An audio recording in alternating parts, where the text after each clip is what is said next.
busy schedule to speak with Be Latina News, and this is work that is important to our audience. As you know, we predominantly focus on Latino issues, and there's a lot of misinformation and also lack of understanding on what be done within the Latino Latinx community. And of course, I know that you are part of the Build Back Better agenda, Secretary. So it's great that you're doing such wonderful work. And I do have a few questions regarding, climate justice and what we can do to, combat this, inevitable climate change, and what can the Latinx community do in order to combat this on their own as well, of course, with your guidance and the administration's guidance. Great. Do you want me to just go off on that question? Yes, please. Yeah. Separate. Yeah. Okay. So let me just start by saying, clearly, the Latino and communities of color in the lane that is the Department of Energy, communities of color have been hit first and worst by the impacts of climate change, but also from climate pollution. And so we are tackling this on a whole array of fronts with the president's leadership. First of all, he's negotiating this infrastructure bill, as you have noted, but he's committed that 40% of the benefits of the bill, which is, depending on whether you include the first bill and the second bill, the whole agenda is over $3 trillion. And he is committed that 40% of the benefits go into communities that should be at the front of the line, communities of color, communities who are on the front line of pollution.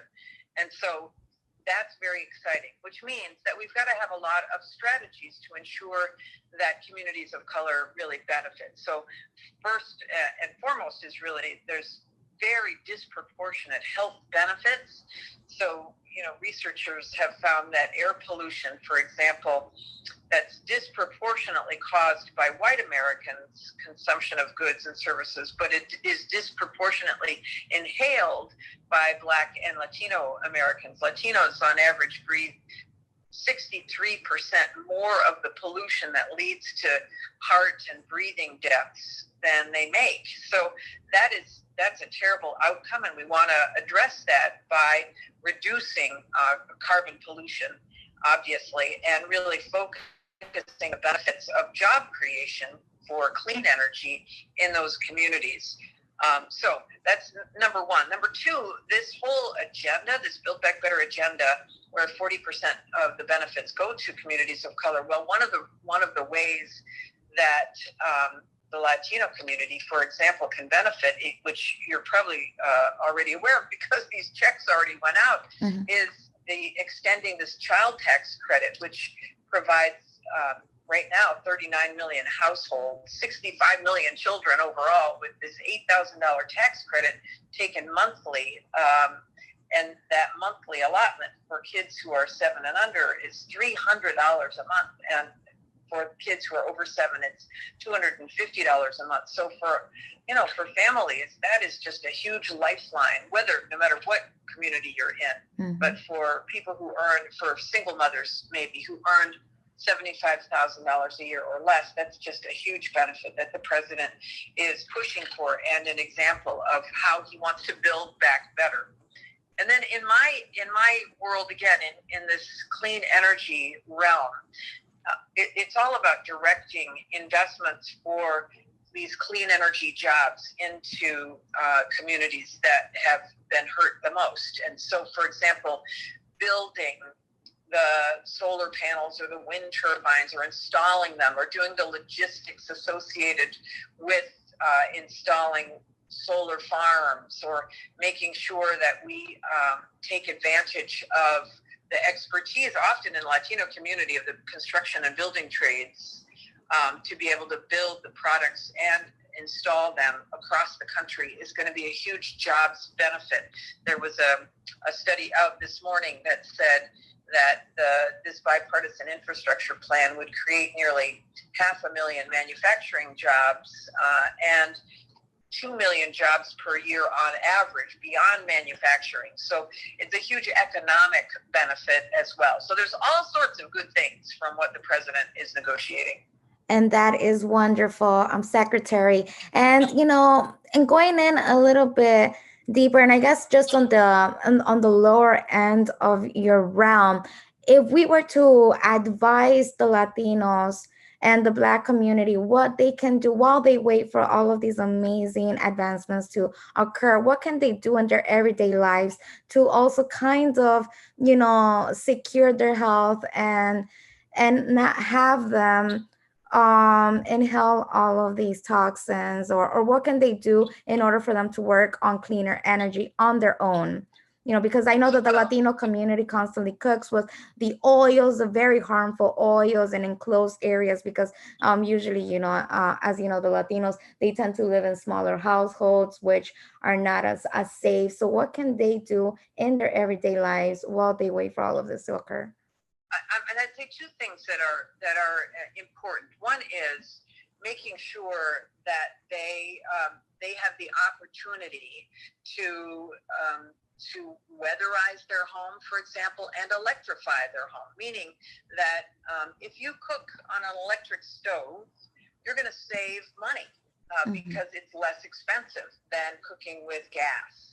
If you weatherize your home, and that can be financed through organizations that help you save money every month by the savings that by using less energy. Doing that is really an opportunity. Same thing with putting even solar on people's roofs. You can finance that and have your energy bill reduced by $50 to $100 a month, and also be powered by the sun. So there's all sorts of ways individually that families can make sure that they are taking care of both their health as well as contributing to reducing climate change. Okay, and that is something that I know that a lot of Latinos and a lot of other communities are also going to take into consideration. Would you happen to know if there are any limitations for these financings in regards to clean energy? Are they limited by anything? I would say that it does depend on where. Every localities all have different programs, but we've been really encouraging across the country localities to sign up to allow for there to be ways that solar installers can help communities, help individual homeowners to finance. So, for example, depending on where you are, I don't know where the largest, your internet, right? So your readers are everywhere, I'm assuming. Yes. But for example, if they live in California, there are large numbers of solar panel installers like Sunrun, et cetera, that can help to make sure that it is financed in a way that saves you money and generates solar. So all of the solar panel installers are all teamed up with those who would be able to help finance and bring it in a low-cost way. And Sunrun is one example. There, I'm not, I can't support any particular private sector entity, but it is an example of a company that makes, that is all over the country and that has very solid partnerships with financing arms that make this very possible for families of all incomes. And thank you so much, Secretary, for that. We have time for about one more question. I can also send some of the details on some of those programs the Secretary mentioned. Oh, if you could, that would be wonderful. That was pretty much it, because I really wanted to get really deep into how we can teach the Latino community how to get these resources, because something that I've noticed that we are continuously giving them the information and we of course do the due diligence, but coming from an expert like yourself, Secretary, it will give them the confidence and hopefully to go out and actually get these things done in their household and also be. Yeah, of course. Can I give you a couple of other just quick suggestions since you're writing about this? So just so that people know, in addition to putting solar on their homes, but just swapping out some appliances or even, switching to LED light bulbs saves families a couple $100 a year. replacing old, out of date, appliances can save another $320 a year for families. I mean, these are, it's small on a monthly basis, but over time that adds up.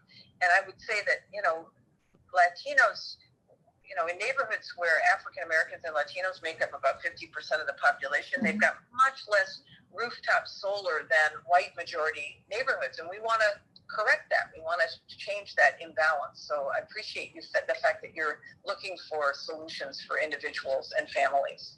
Absolutely.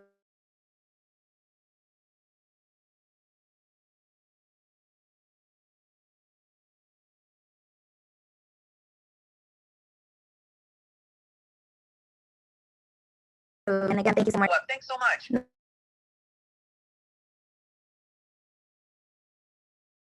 No,